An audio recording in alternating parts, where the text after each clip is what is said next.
All right, in this lesson, we're going to talk about the parent functions, and we are going to go through and fill in this chart. And so each of the chart or each of the rows are a different parent function, and you are either given the type, the equation, the table, the graph, or the asymptotes or domain and range. And so we're going to fill in anything that's missing. And so this first row is for linear. And so the equation for the linear parent function is just f of x equals x.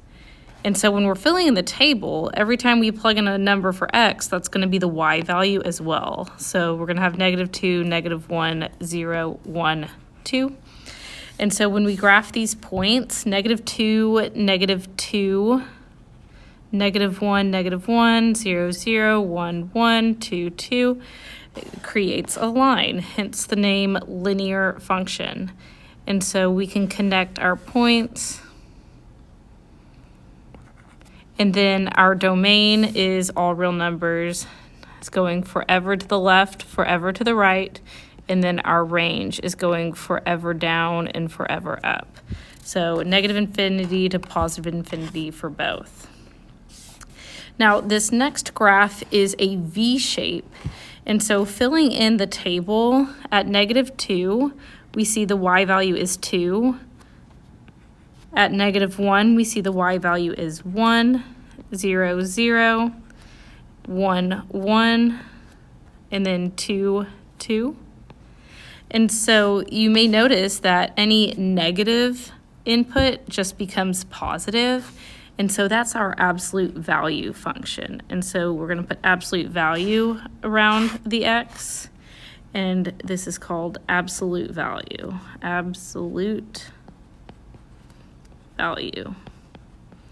And so one way to remember that absolute value makes this V shape is that there is a V in absolute value, and his graph is a V. And so the domain, it's going forever to the left and forever to the right. And so still -infinity to infinity. But for the range, we have a minimum now. The minimum is at what is called the vertex. And so that we don't go past the 0. And so we equal that minimum at 0, and then it goes up to infinity. Looking at the table for this next row, I see that -3 gives an output of 9, -2 gives an output of 4, -1 gives an output of 1. And so we can see we're just squaring the input for each of these values. And so the function is x squared, and we call that quadratic. Quadratic. And so if we were to graph these, we'd see 0, 0, 1, 1, and then 2, 4, and then 3, 9, and then -1, 1, -3, or -2, 4, and then -3, 9. So the shape of this graph is a parabola. It makes a U shape instead of a V shape. And so one way to remember that is quadratic has a U, and the graph makes a U. And so our domain, just like absolute value, is still going forever to the left, forever to the right. And then the range is just like the absolute value, 0 to infinity. The vertex is the minimum. Right. Next, we have this graph. And so looking at some significant points, we have 0, 0. We have 1, 1, we have 4, 2, and then 9, 3. And so you may recognize that we are just taking the square root of our inputs. And so this is our square root function. And we can't take the square root of a negative number, so you may notice this blunt stopping point for our graph, and that's because square root of -1 is an imaginary number, and so we can just say undefined for -1. The graph stops at this 0, 0. And so here our domain goes from 0 all the way to the right, and so 0 to infinity with a bracket. And then our range does the similar thing. It starts at 0 and then goes up to infinity.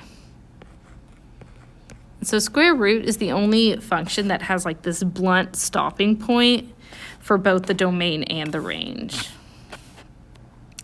Okay, next up they're telling us it is the cubic function, which is x cubed.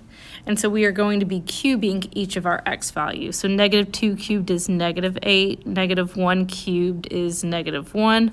Remember, when you raise something to an odd power, it stays negative. 0 cubed is 0, 1 cubed is 1, 2 cubed is 8.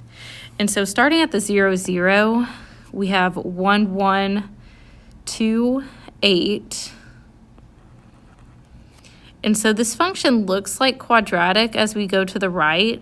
It is opening up. We call that concave up. But then as we plug in the -1 and get -1, and then plug in -2, we get -8. And so on the left side, it's concave down. So it's kind of like having two parabolas, but one is opening up to the right, but now opening down to the left. And so this center point, instead of being called a vertex, it's called an inflection point, where it changes concavity. It's also the point of symmetry. And so for our quadratic, that was called a vertex. And then for absolute value, that was called a vertex. For square root, I sometimes just call that the starting point. It doesn't really have a special name other than maybe the minimum. And so our domain, we're going forever to the left and forever to the right. This function is going to keep going to the left forever and keep going to the right forever, kind of like our linear function. And same with the range.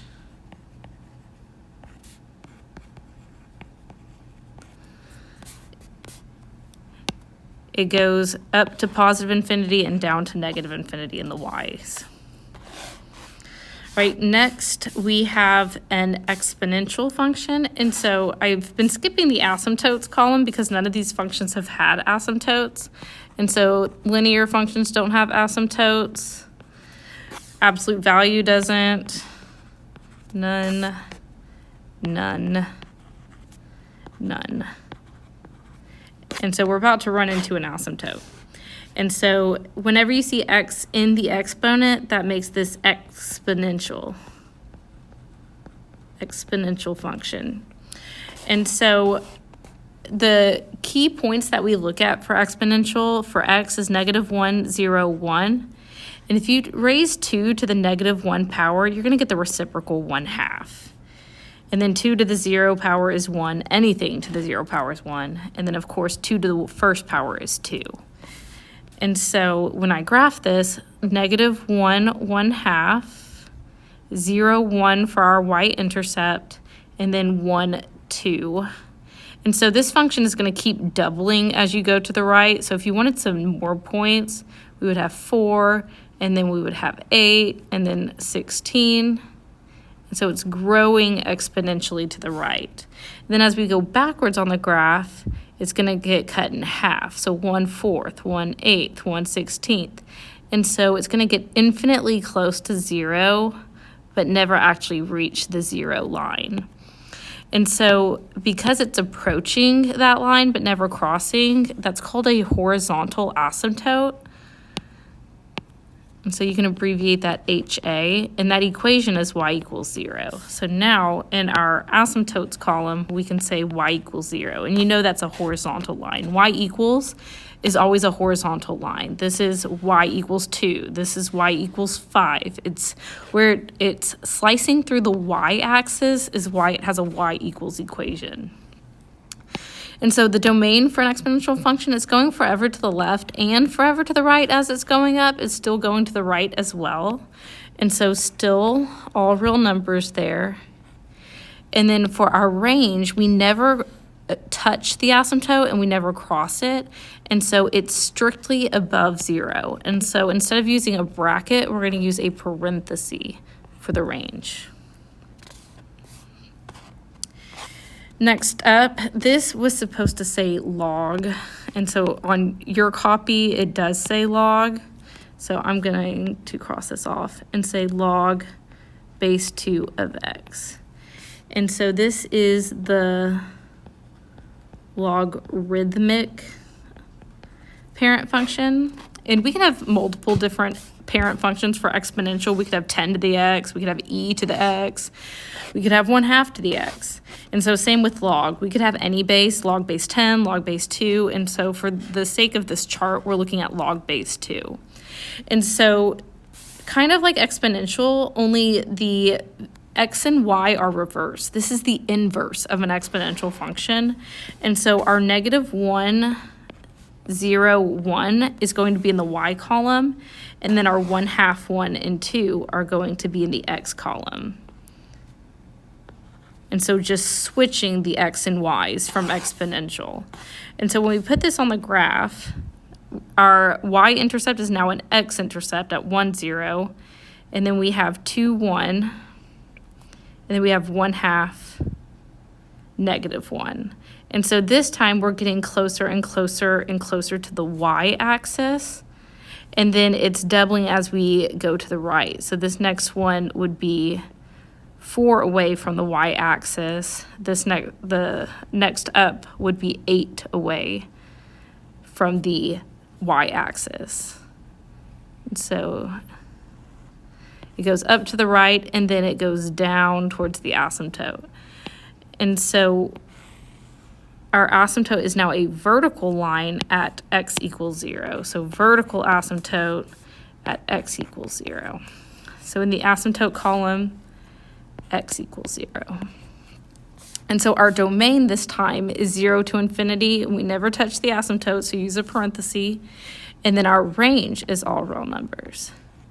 So when recognizing the log graph, it looks kind of like square root, only instead of having this blunt stopping point, it kind of has a tail that goes down towards the asymptote.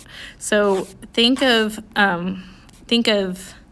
log as kind of like square root with a tail. And so that will help you with the transformations in a bit.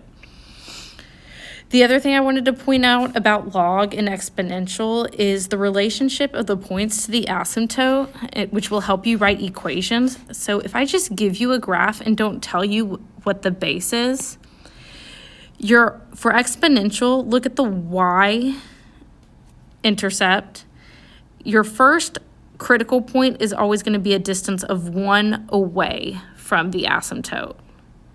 And then your second point is always going to be the base away. And so here it's 2 away. And so I know that this is 2 to the x because my next significant point is the base away. So 1 away, then the base away. And that same relationship is true for log in the opposite direction. So looking at this x-intercept, it's 1 away from the asymptote, and then your next good point is always going to be the base away from the asymptote. And so because this is a distance of 2 from the asymptote, if instead it was, say, a distance of 4, I would know this is log base 4. If it was base 10, my next point would be over here, and my graph would be really stretched. And so that's how you can tell what the base is, just given the graph. That comes up on the homework a little bit later. Okay, last one, looking at our table, I see -2 goes to -1/2, and -1/2 goes to -2. And so because this function is just taking the reciprocal of the input, seeing 1/2 go to 2 and 2 go to 1/2, we know this is 1 over x as our parent function, which is called the rational parent function. Rational because x is in the denominator, rational just means fraction. And so when we graph these points, -2, -1/2, -1, -1, and then -1/2, -2. And then over in quadrant 1, we have 1/2, 2, 1, 1, and 2, 1/2. And you're seeing on the table that at x equals 0, it's undefined. And so that's because you can't have 0 in the bottom of a fraction. And so we end up at x equals 0 having a vertical asymptote.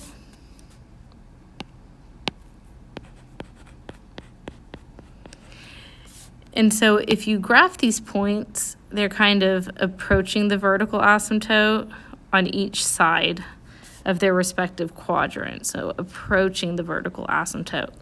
And something else about 1 over x, there's nothing you can plug into x to get 0.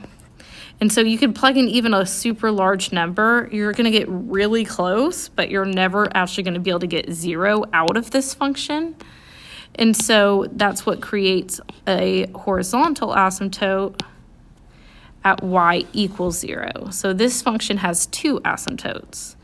And so it's also going to approach the horizontal asymptote. So for rational functions, we end up with 2, I call them branches to the function, one in quadrant 1, one in quadrant 3. And so our domain, we have all real numbers except for where the asymptotes are. And so because we have a vertical asymptote and a horizontal asymptote, we'll have to skip over something in the domain and range. And so for our domain, we're skipping over the x equals 0. For our range, we're skipping over y equals 0. And so in interval notation, they look the same. So negative infinity to 0, union 0 to infinity. That's how you skip over a value. And make sure you're using parentheses because we don't equal that. And so for the domain, we have negative infinity to 0, and then we also have 0 to infinity. We just don't have the 0. And so for the range, we have everything below 0, and we have everything above 0, but we just don't have 0. And so we'll keep track of those as we do transformations to try to recreate the graphs. All right, so now that we have talked about each of these parent functions, we are going to use transformations to graph transformations of these parent functions. And so we're going to start by just identifying the parent function and then graphing just the parent function. And so here's a list of all our transformation rules. When you see a plus or minus number inside the parentheses or inside the function, that's going to be your shift left and right. If you see a plus or minus outside, that's going to be your shift up and down. If you see a negative, that's going to be your reflection over the x-axis. I abbreviate that Rx. And so if it's outside the function, it's reflected vertically over the x-axis. If you see the negative inside, it's reflected horizontally over the y-axis. So we're going to abbreviate that Ry. And then if you have a multiplier, a scale factor outside of the function, that's going to be your vertical stretch or vertical compression, or sometimes called shrink. So I abbreviate those VS and VC. And the scale factor is always going to be exactly what you see there. If you see that scale factor inside, it's going to be the complete opposite. So that should say 1 over B. And so, for example, let's say that was a 2. That would be a horizontal compression by 1/2. Okay, if instead of a 2, you saw a 1/2 there, that would be a horizontal stretch by 2. And so it's completely backwards from the scale factor you actually see. And that's true in general for anything inside the function. And so if you were to see f of x minus 2, that's actually going to move you right 2. And if you saw like f of x plus 5, that's going to move you left 5. Everything inside is backwards. And so some people remember that your x is a liar. And so whatever's happening to x is not the truth. It is backwards. Okay, and so looking at number 1, I see this is square root. And so the first thing I want you to do is identify the parent function. And so it's square root. And so we know the parent function is square root of x. And so to graph the square root function, square root of 0 is 0, square root of 1 is 1, square root of 4 is 2, and then square root of 9 is 3. So just getting the parent function on the graph first. Okay, looking at this next one, this is our exponential function. And it's base 2. And so this is f of x equals 2 to the x for our parent function. And so to graph the exponential parent function, he has a horizontal asymptote that starts at y equals 0. And then he has a y-intercept of 1. And then his next significant point is going to be 2 away because it's base 2. If this was 3 to the x, I would have a point that was 3 away from the asymptote. And so you can remember that it keeps doubling. So you could even get another point that's at 4 away and so on. But that'll be enough to get a good graph. And then make sure you just follow the asymptote. Okay, next we have the rational function, recognizing that fraction bar. And so f of x equals 1 over x is the parent function. And so his default setting is vertical asymptote at 0, horizontal asymptote at 0, and then he has a point at 1, 1 and -1, -1 on each side. And so that will be enough for us to be able to recreate the graph. Just draw that 1 point there. And then, of course, follow the asymptotes. And the original points are always going to be in quadrant 1 and 3. We'll see in a second that if we reflect, it's going to move to quadrants 2 and 4. Okay, next we are working with log base 10. If there's no subscript, that means it's common log or log base 10. And so the parent is log base. If you want, you can write the 10 for our log function. And default setting for any log is to have x equals 0 as the asymptote. And then you always have your x-intercept at 1. And then your next significant point up is going to be the base away. And so because our base is 10, our next significant point is going to be 10, a distance of 10 from the asymptote. And so this function's going up to the right, and then he has a tail that goes down towards the asymptote. And then we'll get to all the transformations in a second. I just want to get all the parents on the graph. Okay, next I see x squared, and so our parent function here is x squared, the quadratic. And so 0, 0, 1 squared is 1, 2 squared is 4, and then 3 squared is 9 if you want another point. And then we have their symmetric points on the other side. It makes the parabola, the U shape.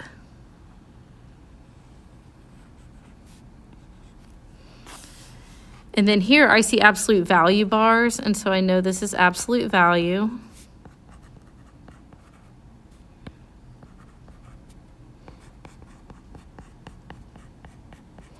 And I didn't label this one quadratic. And so for absolute value, he starts at 0, 0, and he makes that linear V shape. And so default is a slope of 1 for each branch. You have +1 and -1 on each side. All right, so now that we have the parent function, let's go back and identify the transformation so that we can recreate this graph. And so to rewrite this with the square root first might be helpful so you can really see what's happening here. And so put that +1 at the end.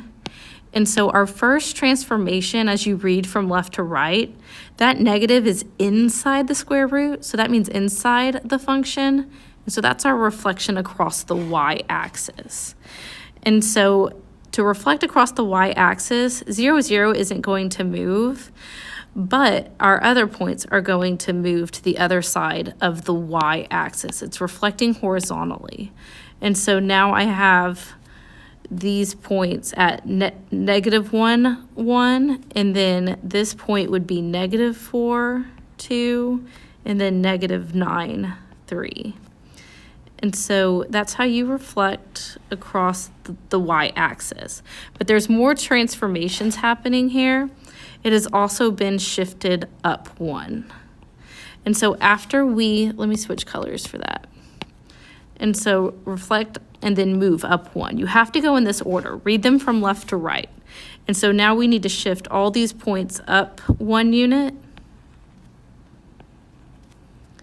And so this is going to be our new function. Oops. And so his starting point is now at 0, 1, and he's going to the left.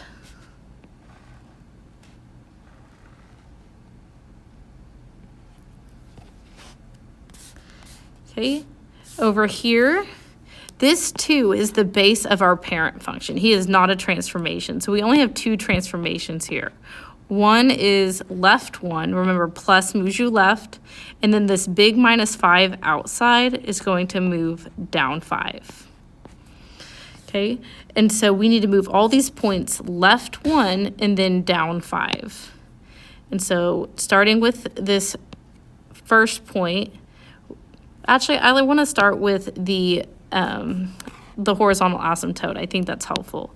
And so if we move it left, a horizontal line, if you move it left, it's not going to change positions. But if we move it down 5, it is now going to be at the -5.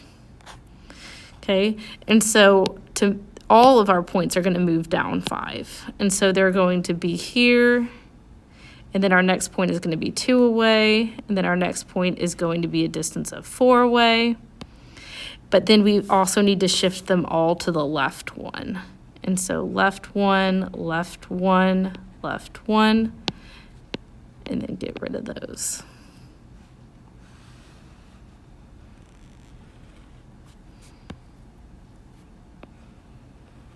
And so up to the right, and then follow the asymptote.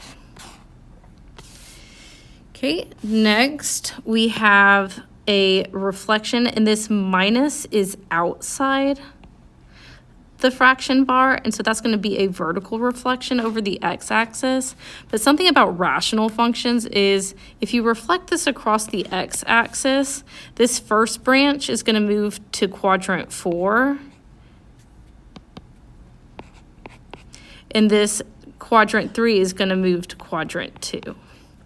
Okay, and then if you were to reflect across the y-axis, it's actually the same result, only this branch would go to quadrant 2, and this branch would go to quadrant 4. So either reflection, because of the symmetry, is going to result in your graph being in quadrants 2 and 4 instead of 1 and 3. Okay, and so that doesn't cause the asymptotes to move, it just causes the points to move. And so our points would be here and here, still following the asymptotes. Okay, and so this isn't the final function because we also have to shift the whole thing right 2. Okay, and so what might be helpful is to start by moving the asymptotes. And so moving right 2 would move our vertical asymptote from 0 to 2, but our horizontal asymptote is going to stay in the same place. Okay, and so I'm going to get rid of the parent function for a second, just so this doesn't get too messy. Okay, and so if this function had only been moved right 2, we would still have a point that's at the 1, 1 and -1, -1 in reference to our new origin where the asymptotes intersect. That's our point of symmetry. So you can treat that as a new origin.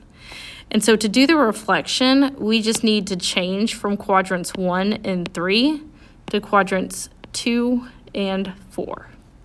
And since those are only transformations, we're done. We can go ahead and sketch each branch close to the asymptotes. Okay, and so here we're dealing with log. Once again, I have a negative inside, so that's going to be the reflection across the y-axis. And then we're also going to move up 4. That 4 is outside the parentheses. And so a reflection across the y-axis is going to put the log function on the left of the asymptote. And so it's looking like that. But then we also have to move it up 4. And so our x-intercept is now going to be at 1, 2, 3, 4. And so that's our point that's 1 away. And then the next point is still going to be 10 away from the asymptote. Okay, and so eventually you're going to be able to just skip to graphing the actual point. So my 1 away point is at 4. My 10 away point is just 1 above that.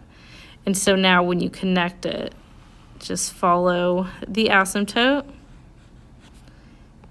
and point to the left. Okay, for our quadratic function, this square is not a transformation. That's part of the parent function, x squared. And so the only transformations come from, first, a vertical stretch by 2. And then we have a left 3. And then finally a down 4. Go from left to right. Okay, and so to vertically stretch by 2, that's going to change all the vertical distance between the points. So if you look at the relationship between the points right now, our horizontal distances just go over 1 each time. So we go over 1, up 1, over 1, up 3, over 1, up 5. Vertically stretching by 2 is going to change that 1, 3, 5 pattern to a 2, 6, 10 pattern. Okay, and so we'll keep that in mind, that that's going to be the new pattern. And then we're going to take care of the other transformations. And so left 3, down 4. Left 3, 1, 2, 3, down 4, 1, 2, 3, 4. That's where the new vertex is going to be. And so we've taken care of the left 3 and down 4 by regraphing the vertex. Now we just need to take care of the vertical stretch by 2. If nothing else has happened, we would go over 1, up 1, over 1, up 3 on each side, and that'll be enough points to graph. But now we're going to go over 1, up 2, over 1, up 6, over 1, up 10, which will fall off the graph by then. Okay, so over 1, up 2 on each side, and then over 1, up 6, 2, 3, 4, 5, 6. And then we need the symmetric point on the other side. And so from there, we would then go up 10 units, which puts us off the graph anyway. And so there is our transformed graph. Okay, so for absolute value, we're going to do something similar, only it's actually a little bit easier because we use slope. It's linear, and so we don't have a 1, 3, 5 pattern. We have a slope to look at. And so let's look at where the vertex is going to be first. We have a right 1 and an up 5. And so we know the new function is going to be right 1, up 5 for the new vertex. And so if nothing else has happened, we'd still have our slope of 1 on each side, and we'd be done. But it's also been reflected across the x-axis, so now we know it's opening down. It's reflected vertically. And then we also have a new slope. So instead of our slope being 1 over 1 up 1 over 1 up 1, our new slope is going to be 1/3. Okay, and so let's start at the vertex, which was right 1 up 5. We know it's going down, and it's following a 1/3 slope. So down 1, right 3. Down 1, right 3 on each side. So down 1, back 3, down 1, back 3.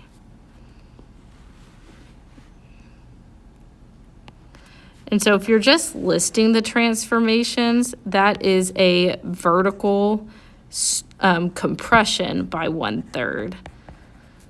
So that's why it looks wider. Anytime you vertically compress something, the shorter something is, the wider it's going to look. That's true for parabolas too. The more you stretch it, the thinner it's going to look. The more you compress it, the wider it's going to look. So the smaller this value, the wider. And so that same pattern is true. 1/3 is going to be wider than a 2.